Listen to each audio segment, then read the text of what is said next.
Each year on Memorial Day, on Veterans Day, on the anniversaries of war and great battles, at events like this one we're gathered at here today.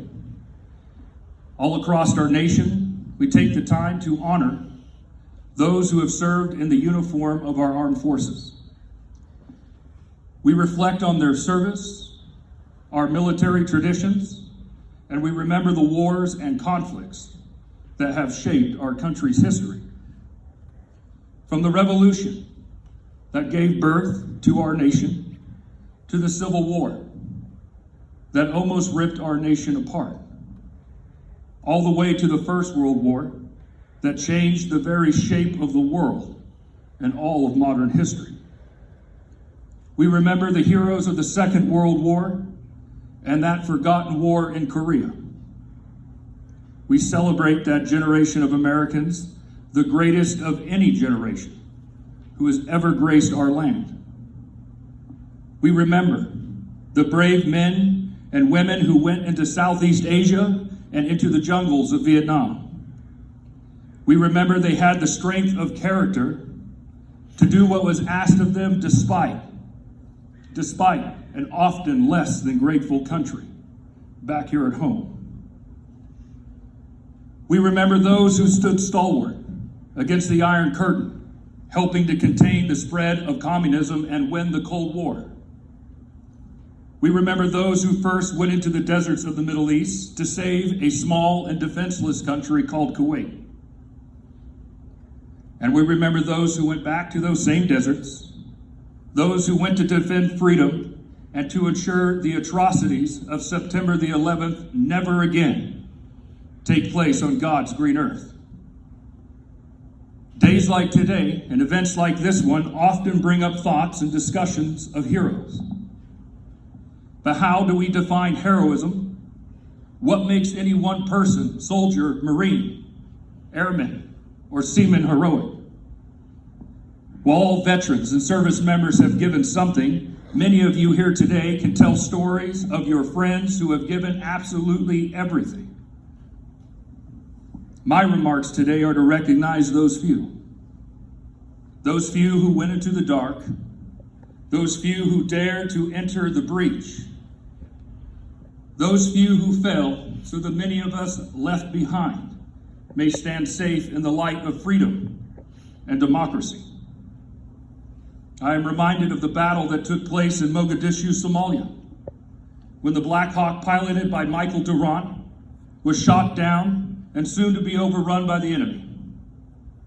Two brave souls flying above the crash site aboard their own chopper, sniper team leader, Army Master Sergeant Gary Gordon, and his teammate Randall Sugar, repeatedly asked commanders for permission to enter the crash site. After multiple denied requests, commanders finally relented, and permission was granted. Despite inflicting heavy casualties on the enemy, the two brave snipers were overwhelmed and killed by enemy fire. They literally jumped into the fire in a selfless act to save a friend from certain death, knowing that they would likely be killed themselves. They jumped into the fire.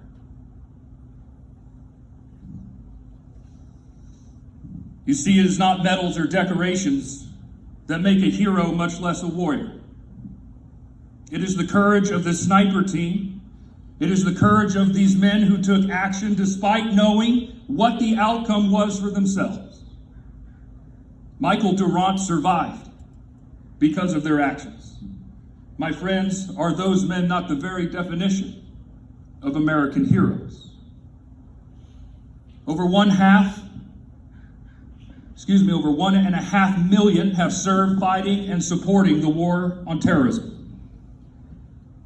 That's 0.5% of the population of the United States, compared to the 2% who fought in Vietnam or the 12% who fought in the World War II. That meager 0.5% can seem rather inconsequential. Since combat operations began in 2001, over 6,500 of our brothers and sisters have died in the fighting. 700 from this state of California, the most of any state in the nation. Many who hear these numbers have a brief moment of sorrow or silent indifference, and then they go about their busy lives.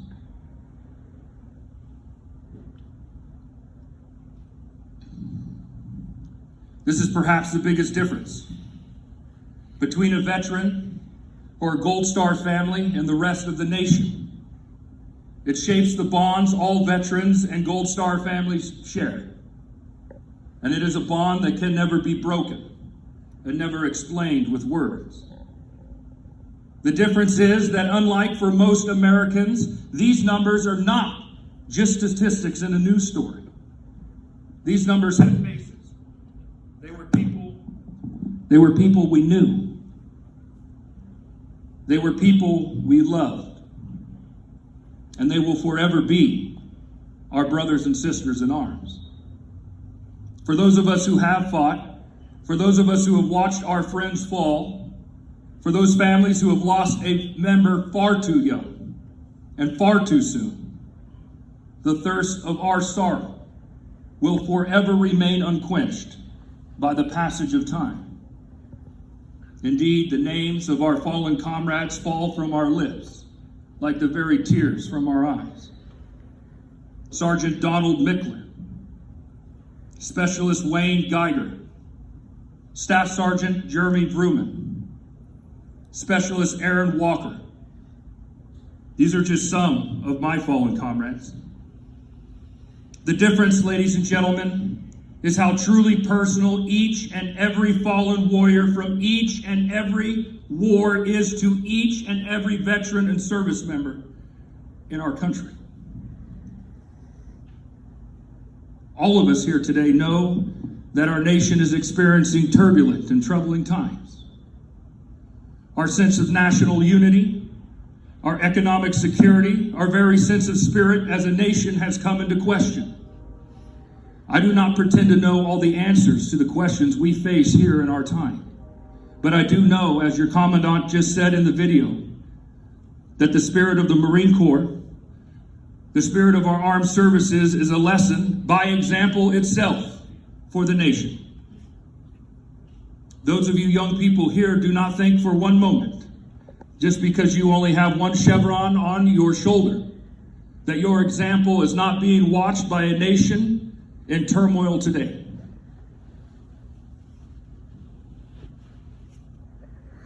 Like I said, I don't know the answers to the questions we face in our time, but I do know there are many lessons we can learn from our nation's fallen heroes.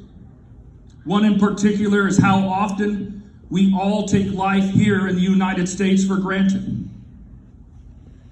Any veteran who has left the shelter of Americans' borders can tell you how blessed we are to live within those borders. That whatever our national problems, and as we stand socially and politically divided as a country, that we still enjoy the freedoms so many are denied. That we can drive in our streets without the fear of them exploding from underneath us. That women are free to be as equal as any man. That we are free to express ourselves, protest authority, at least civilians, and our nation's leadership without the fear of tyranny. We are free to choose our own styles, expressions, faiths, and relationships, and that our children are free to pursue their own dreams and ambitions. We are free to continue to work as a society to make this imperfect union that we all live in more perfect. And how we all too often forget that these very freedoms were bought with the blood of the countless brave souls who dared to defend them. The path back to reason, respect, understanding in our nation is being spoken by our honored fallen. We must only take a moment to mute those. It's the NCO God's telling me I don't need that. I'm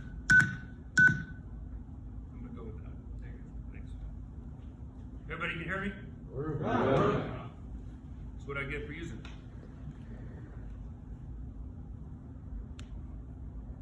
We must only take a moment to mute the noise of anger and hate so that we may hear their voices transported through time and listen to the wisdom of the lessons of the fallen.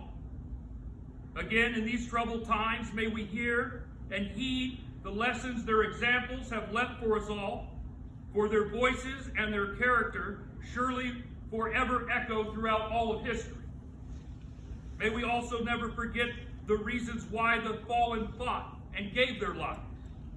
They fought to ensure you, your children, and your grandchildren never have to suffer through tyranny or oppression. Fear or terror. They did not fight so we can be a country of can't and impossible. No, they fought for an America defined by great dreams, innovation, and achievement.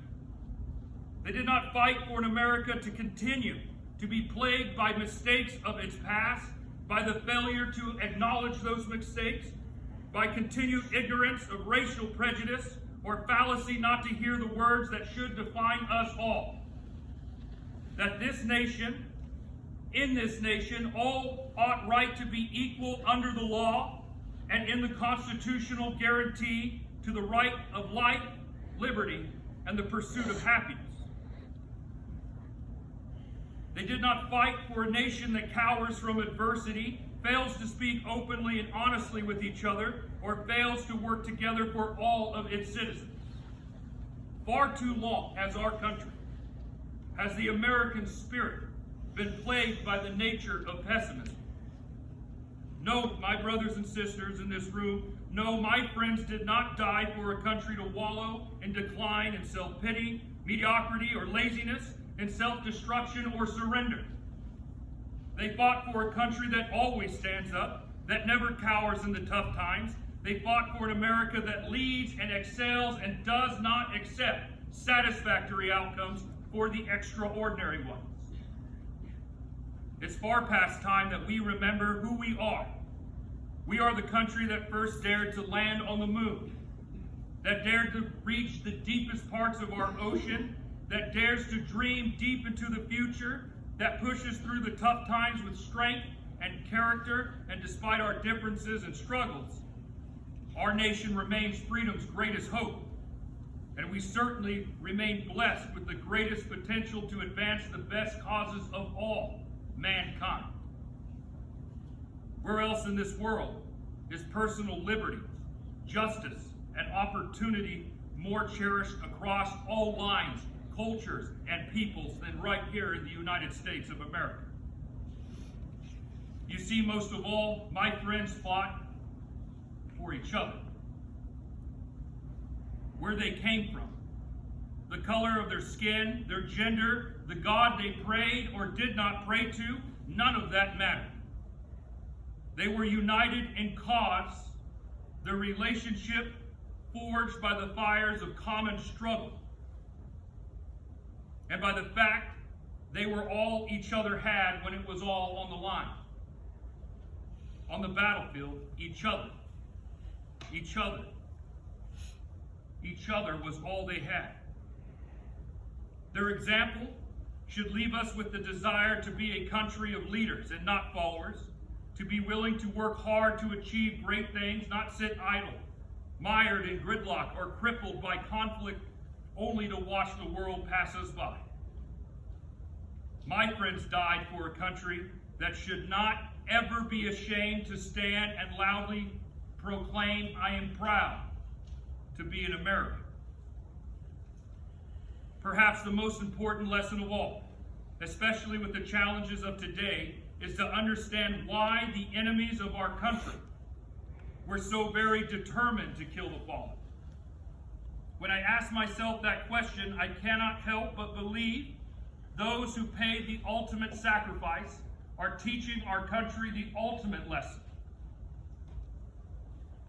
They were not killed because they were white, black, or brown. They were not killed because they were Christians, Jews, Muslims, or atheists. They were not killed because they were rich or poor, liberal or conservative, Republicans or Democrats, male or female, gay or straight. You see, it was the very flag they wore on their shoulder. It's the very idea. It's the very future that can be. It's the very values that flag represents. That is what the enemies of our country hate and fear so very much. You see, the fallen were killed simply because they were American.